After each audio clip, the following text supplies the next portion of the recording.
We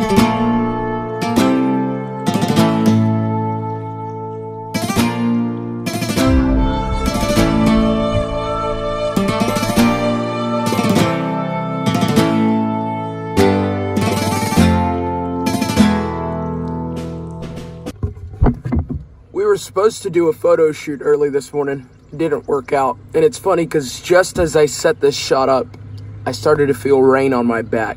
So we're going to go over to Camilo's church and do a little bit of IT and camera work over there. Yeah, let's get it done.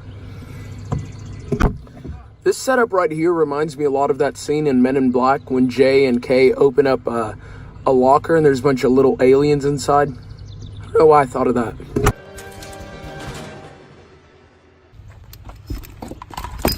Let's go. Get the coffee. Oh yeah, can you grab it for me? Get this stuff out of the way. So when I graduated from college, I had a few job offers, different parts of the company. Buddy. All right, so I'm editing the vlog, and I just wanted to clarify, there's something wrong with my brain. We all know that, but specifically when I try to say country, I always tend to say company. When I try to say kitchen, for some reason I say chicken. When I pull up my phone and try and search for the Bible app, I have a tendency to type in the word hotel. I don't know why, but I just do. Okay, back to the vlog.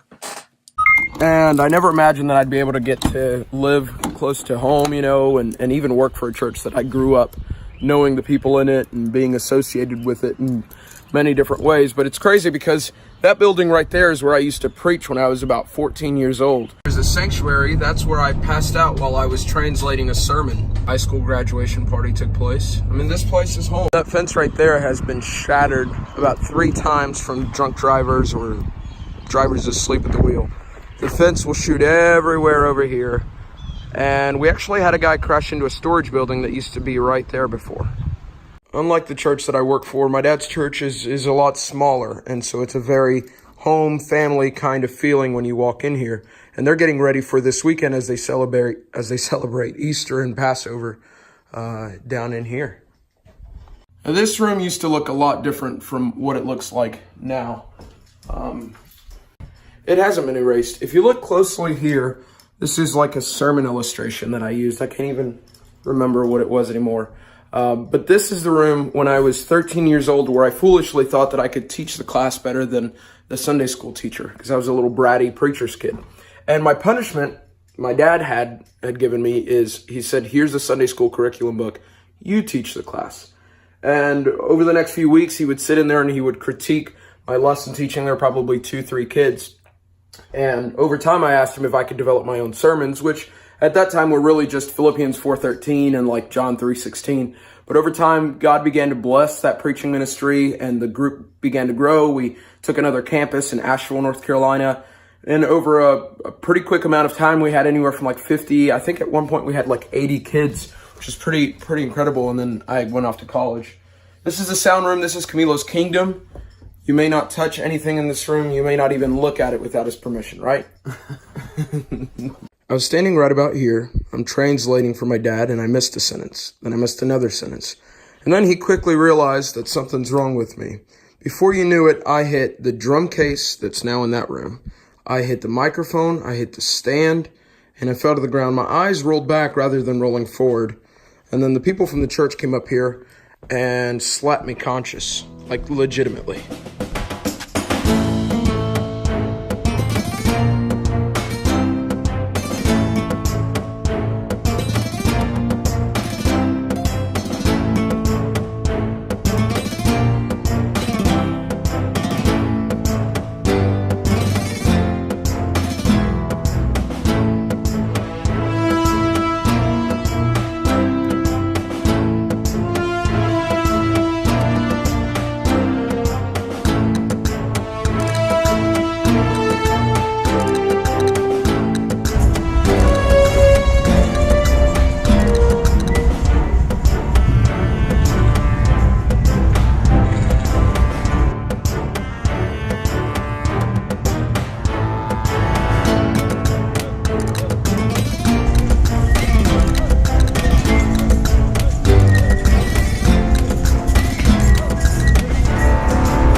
That's not gonna work.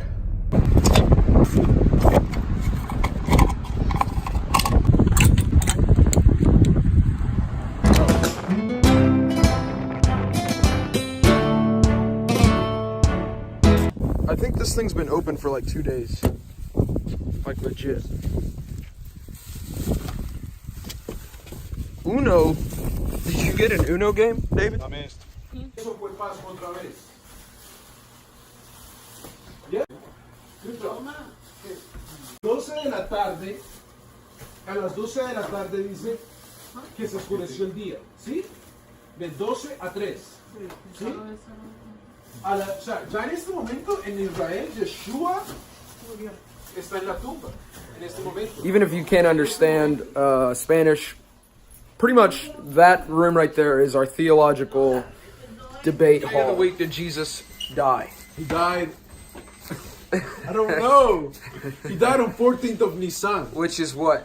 Which, A Wednesday or a Friday? I don't know. Oh, mami, ok. Pero cuando Yeshua llegó a la tumba, o cuando lo colocaron en la tumba a las 6 de la tarde, Mami, ¿el viernes o el miércoles? ¿Qué año? ¿Qué año? ¿Qué año? ¿El 28 o el 30? ¿El 33? El 33 no cayó.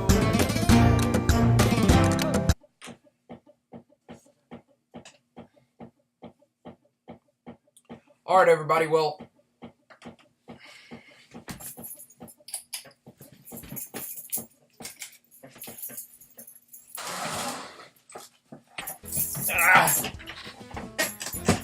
all right, everybody. Well, one of the things that's important about these vlogs is that they don't consume your life. You don't want to be videotaping your life so much that you miss out on the actual moments. With that said, I've had a great conversation with a buddy of mine who's a full-time missionary in Honduras.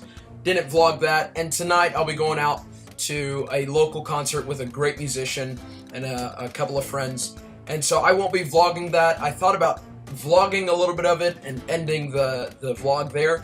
But I'm going to go ahead and end it here for Good Friday. Thank you for sticking around. Thank you for watching these and for liking and subscribing to this channel. It lets me know that you want to see more of these.